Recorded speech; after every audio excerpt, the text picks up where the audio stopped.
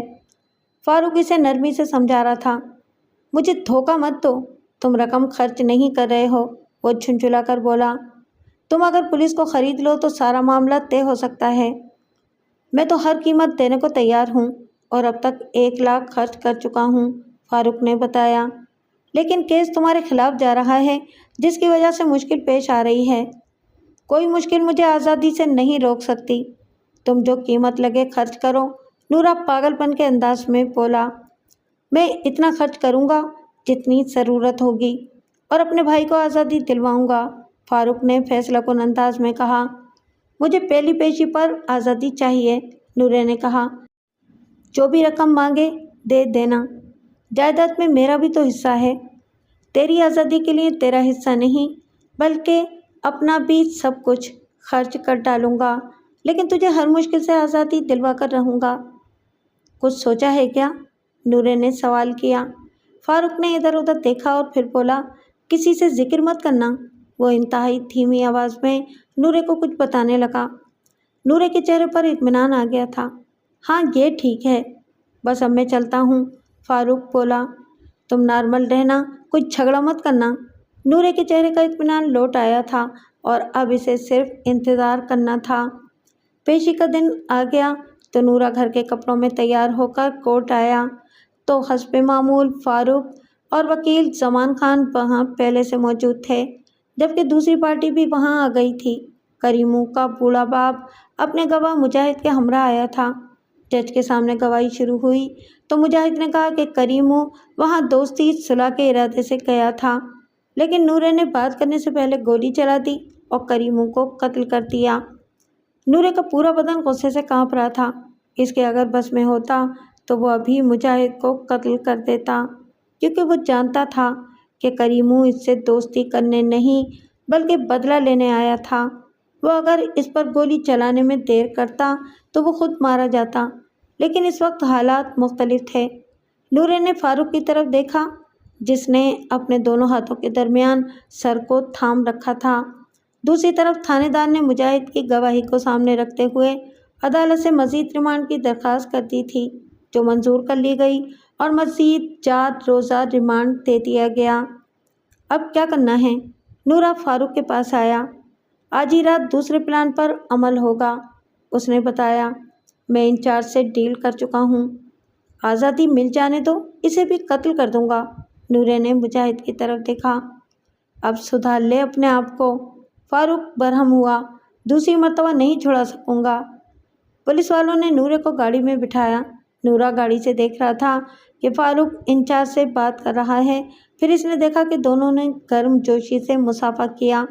نورا سمجھ گیا کہ دونوں کے درمیان معاملہ طے ہو گیا ہے۔ فاروق گھر پہنچا تو اپنی ماں اور بیوی کو منتظر پایا۔ دونوں نے ایک ہی سوال کیا، نورا کہاں ہے؟